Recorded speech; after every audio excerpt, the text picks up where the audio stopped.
Hi everyone and welcome to English for You. I'm Pat. And I'm Mike. And today we're going to be talking about 3D printing. So this technology has been around for quite a while now, but we're always coming up with cool new stuff to do with it. Have you ever seen one in action? On television, I've seen one, but no, not in real life. I don't have one. Okay. No, they're quite expensive for just a one person. I went to, actually, this whole company was at a tech fair some years ago. Okay. We had a booth because we had online stuff that we were doing. Okay. And just next to us, there was a 3D printer kind of showing what it could do. And you could go and select. It was only set up to make 2 or 3 different things, but it was really cool just to kind of see it like, okay, it's just going zip, zip, zip, zip, zip, zip, and then you've got this kind of little toy that came out of it, and they were giving those away to people at the fair. It was definitely kind of like, okay, I see how this works. It was like a glass case. You put in the commands, put in some materials, but yeah, definitely pretty cool. Do you remember how much it cost? Oh, the whole printer? No, lots of zeros. Lots and lots of money. Of zeros. But I think they are getting cheaper, like one of those things, and maybe in 5 or 10 years from now, they might actually even be common in places. You may be able to get a home 3D printer. That's very interesting. Who knows? But let's take a look at today's article and find out more about what 3D printers can do. Reading. 3D printing turns your ideas into real objects. You've probably heard about 3D printing. There are many examples of it in the news, from musical instruments to body parts to chocolates. But what exactly is it? 3D printing is a manufacturing system where a 3D model on a computer is made into an actual object. This is done by using additive manufacturing. Layer after layer of material is laid down by the 3D printer until the final object is finished. This is different from standard subtractive manufacturing, where a piece of material is hollowed out. With 3D printing, detailed shapes can be made from many different materials. 3D printing has many strengths, as it is fast and not expensive. It permits one to turn an idea to a finished object in a few days or less. It does have limits, however. It's not as cost-effective for large quantities of items. Also, the size of the object printed can't be larger than the space inside of the 3D printer. In the coming decades, 3D printing is sure to dramatically change many industries. So the article starts by saying you've probably heard about 3D printing. Yeah, it's not that new, it's relatively new, but it's been around 5, 6, 7, 8 years at least. I'm trying to think when I first saw that one I mentioned in our introduction. So yeah, you're probably aware that it's a thing. Right, like driverless cars or drones that deliver pizza. Often these things get written about in the news or on the internet way before they become common. So yeah, you've heard of it, but maybe you've never seen one. But sure, we've heard of the idea of 3D printers and what they could do for us in the future. But if you haven't, here are some examples of what they could do for us. It says there are many examples of it, 3D printing, in the news, from musical instruments to body parts to chocolates. Okay. This is all different types of things that people say 3D printers will be able to make for us, or maybe will be making for us in the future. Musical instruments, you could 3D print your own guitar. Body parts, they could use human cells to make new livers or lungs or kidneys or things for people who are very sick. And even food you can actually pop in your mouth. Chocolates, I've seen some restaurants work with them to make flavors and stuff like desserts, fancy kind of desserts. All sorts of stuff. So these are just a few examples of, some of the types of things we read about 3D printers and how they're going to be wonderful and common and amazing in the future. All right, but you might be wondering, what exactly is it? How does it all work?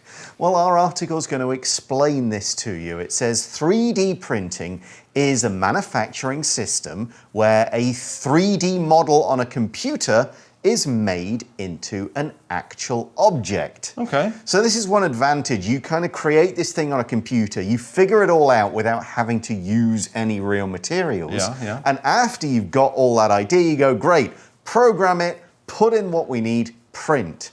And this is a type of manufacturing. So this isn't just making one or two things. Manufacturing is making things on a large scale in factories using very big machines or lots of machines. So you're not just producing one and going, there, this is it, I've done it. That's it, finished. No, you're going, let's do this again and again. Let's do this, make hundreds, thousands of these things. Let's get them out there so they can be sold as a product. That's what we mean when we talk about manufacturing. All right, and of course, when we're talking about making things in a new way, we have to do all of this kind of in a new way too. This is done by using additive manufacturing. Additive manufacturing. Let's find out more about the word additive first. Well, additive is kind of a word that means add. You can see the first three letters there, ADD. When you add something, you put something together with another thing to make it more, bigger, more valuable, more wonderful, something like that. So additive manufacturer might be taking a simple product, adding things to it, putting extra things on it, and making it more valuable, more attractive, more popular with customers and that kind of thing. So when we're adding things together, we're taking two things that are normal and very common, maybe on their own, but we're putting them together to make them even better than they were before. So I guess additive manufacturing means you're taking things and putting them together until you slowly build something up. That's exactly it. Okay. The article explains layer after layer of material is laid down by the 3D printer until the final object is finished. Right. Yeah, it starts at the bottom, and then if it was doing a human, it would do the feet first and the legs and keep going up. And it adds it in layers. A layer is an amount of material. It doesn't matter how much, it could be any amount, but it's usually in the form of a sheet, and something usually has several layers. Otherwise, we wouldn't really even need to use the word. Sure. Think of a sandwich or a hamburger. You've got layer of bread, layer of meat, vegetables, cheese, sauce, whatever you're putting on it. Another layer of bread at the top. There is your sandwich and or burger. I guess that's called additive cooking. Additive food creation, Additive yes. food preparation. Okay. Okay. And material is a stuff that you use to make something. The most common thing we think of when we see the material is what your clothes are made of. That's called material or fabric. It could be cotton, it could be wool, it could be leather, it could be silk, that kind of thing. But we can also talk about steel and wood and plastic as being materials that we use to make cars and phones and other things that are around us. So basically you take something either natural, like something like wood or leather, or you take something people make, like cotton or steel, and then you use it to make something else. What you're making that thing out of, that is the material. For example, the artist uses unusual materials in her sculptures, like plastic, leather, and bone. Interesting. Most sculptures would be made with something like marble or stone or something. So this is a different type of material for art. So if that's a new thing, what's the old thing? Okay, well, additive manufacturing is something that is true about 3D printing, but yeah, it's a new way of making things. So what would we call the old way of making things? This is different from standard subtractive manufacturing, where a piece of material is hollowed out. So in the old days, you might take something like a block of wood and you might cut away parts of it, the same way a sculptor might take a big block of stone and cut away things. These are the parts I don't want. Now we have the thing I was trying to make. So that is removing things from something instead of adding things to something. It's really just about the material and how much you can control it as you use it to build or to make something. But yes, subtractive manufacturing, taking away, cutting off, not using certain parts till you get to what you want. That is the old standard. And a standard, when we use it as an adjective here, or a standard way of doing something, is normal, is common, is usual. It's the way it's always been done for a long time. And sometimes, as the world changes and technology changes and things, old standards become new standards, but basically it's the normal way, the accepted way, the most common and popular way for that time. For example, a standard soccer game is 90 minutes long. If you're playing with young kids or if you're playing beach soccer, it might be a shorter game, but your typical normal soccer game is 90 minutes long. Yeah, and as Mike mentioned, the standard way of making things before was with subtractive manufacturing. Yeah, taking things away. Of course, one advantage is if you take things away to make a thing, you're left with leftover bits. You're wasting stuff. Yeah, but additive, you're only adding in what you need, so ideally there shouldn't be as much waste product. Good point. Which is one reason why 3D printing is popular. And when we do subtractive manufacturing, we mentioned that the material is often hollowed out. Right. Let's look at what that phrasal verb means right now. So we often think of hollow as an adjective. If something is hollow, it has an empty space inside it. It is not solid. So to use it in this phrasal verb, to hollow out something, means to make this solid thing hollow. To take a solid thing and make it have an empty space inside by cutting or drilling or digging or in some other way removing what's inside it so that this thing is no longer solid. It is hollow. So that is how 3D printing works. But what can we do with it? Well, the good thing is that not only will you waste less material, but often it can be faster. It says with 3D printing, detailed shapes can be made from many different materials. Imagine if you're, cutting into wood and making it all beautiful. That would take a really long time. If you can just build up the perfect shape layer by layer with a computer controlling it, that would be wonderful. And you can make detailed shapes from many different materials. Carving into wood or something would be fairly easy if you did it by hand, but cutting or carving into steel or certain kinds of plastic to make an interesting design, that would be much harder and you would take a lot longer, a totally different way. But if 3D printing, you can do it all the same way, just with different materials. Yeah, and as we say, 3D printing has many strengths, as it is fast and not expensive.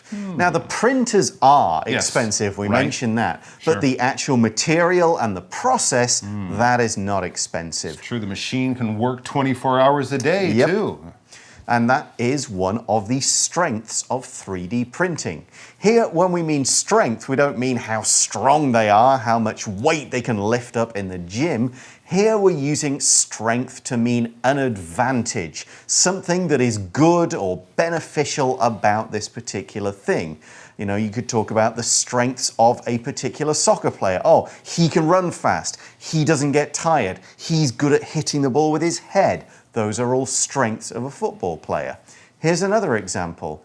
I think we should hire Caitlin for the job. She has a lot of experience as well as many personal strengths. So maybe she's a good leader, maybe she doesn't get stressed easily. Communicates well. Yeah, all those kinds of things. If there's something you're good at, that is one of your strengths. That's right. It's not just because Caitlin can lift a bus. She can. That's a different type of strength. It's impressive. But she's also a very good leader and will be a good employee who can lift buses. Back to the article, it permits one, 3D printing, permits one to turn an idea to a finished object in a few days or less. Absolutely. From imagining something to actually having it in front of you, you can do that a lot faster with a 3D printer because, it's all done for you, basically. To permit, this verb basically means to allow or to make something possible. Often when we ask to do something, we're asking for permission. That would be the noun form. But if someone gives you permission, in other words, if your teacher says, yes, you can leave your desk and go to the bathroom, but come back in 5 minutes, that teacher is permitting you or allowing you to leave the class and go to the bathroom. Often we think of this as, being something that lets us kind of break a law or be okay and not get in trouble. A driver's license will permit you to drive a car. A kid can still get in a car and drive it, but that's dangerous, and the police will stop them, and someone will get in big trouble because young people are not permitted to drive cars. You have to be older, you have to have a driver's license. In some places in the world, that is called a driver's permit because it permits you, it allows you, it makes it okay for you to drive a car or do something. Sometimes things also permit us to actually do something in the world. For example, this key card will permit you to unlock your hotel room door as well as use the elevator. Sure, keys will permit you to open doors. That's what they let you do.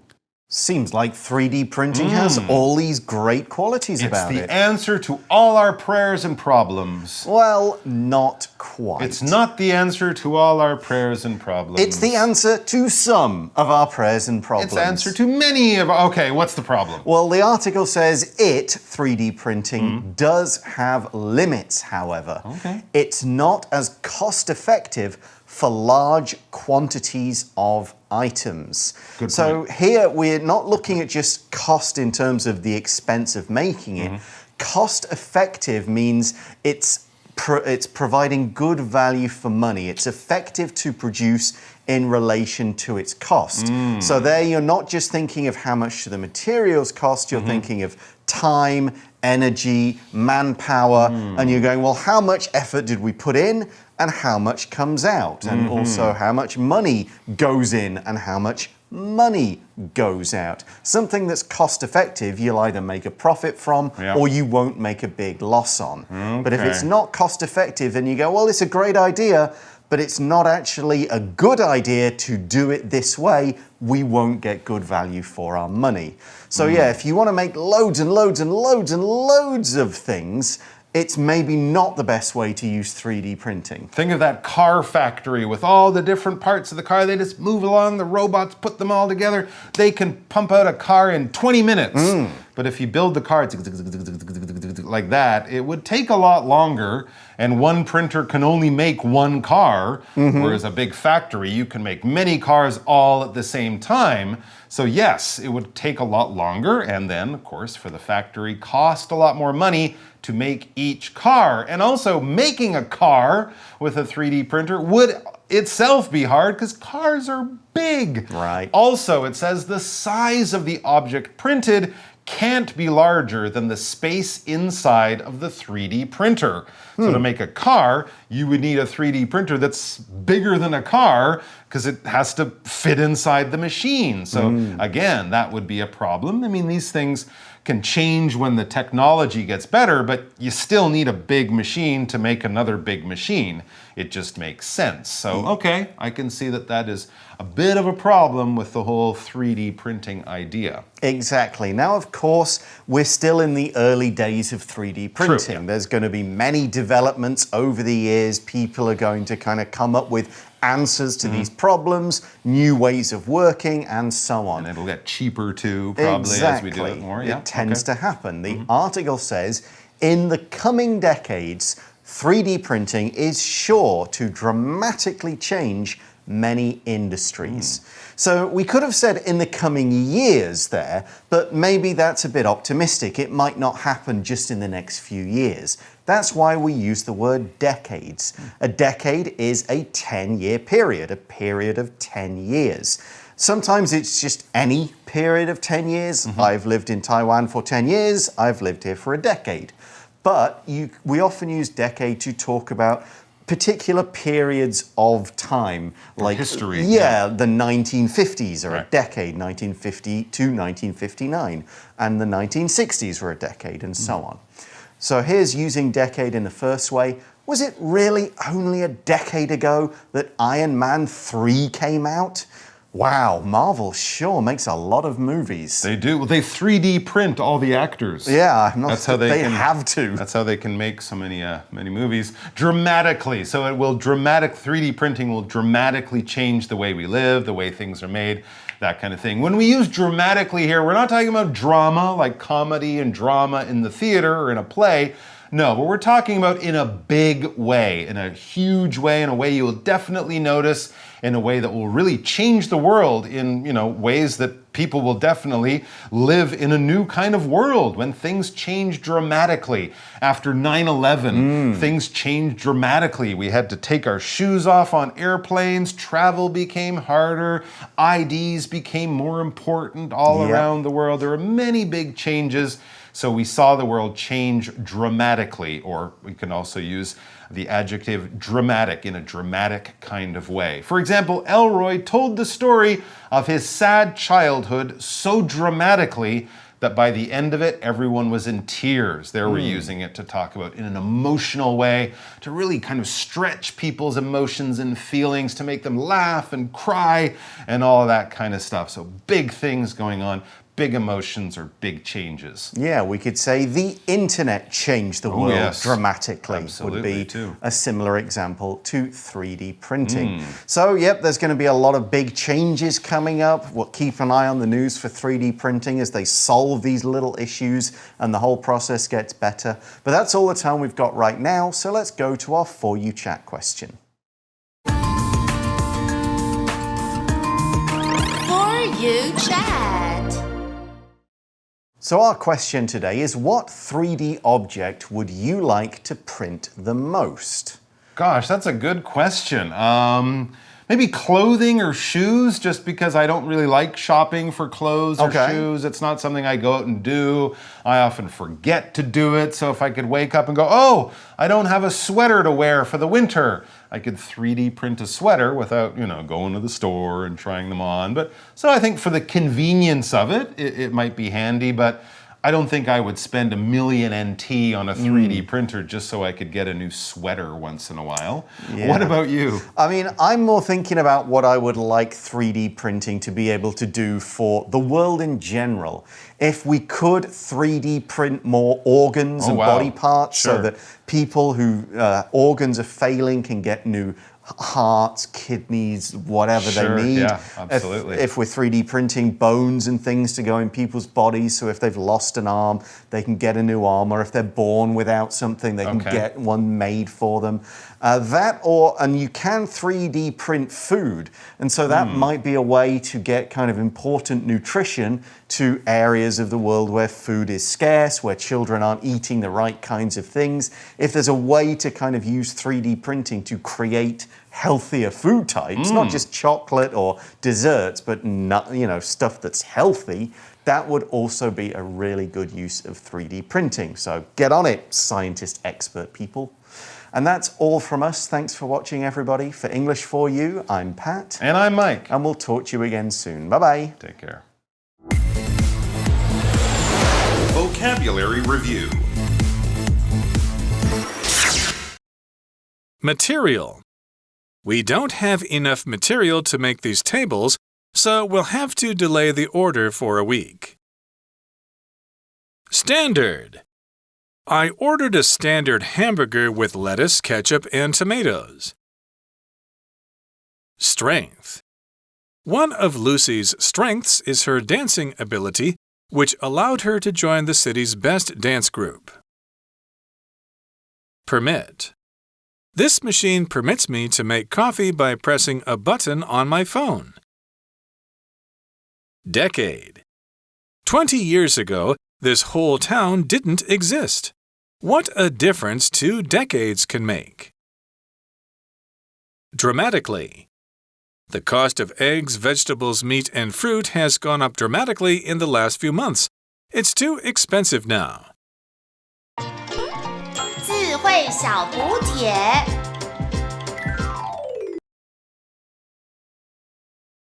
Manufacturing. Additive. Layer. Subtractive.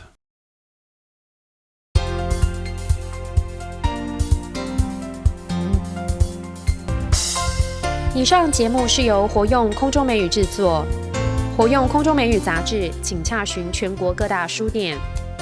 如欲索取试听教材，请来电02-2364-4000、02-2364-4000，或上网查询，网址是 www.english4u.net www.english4u.net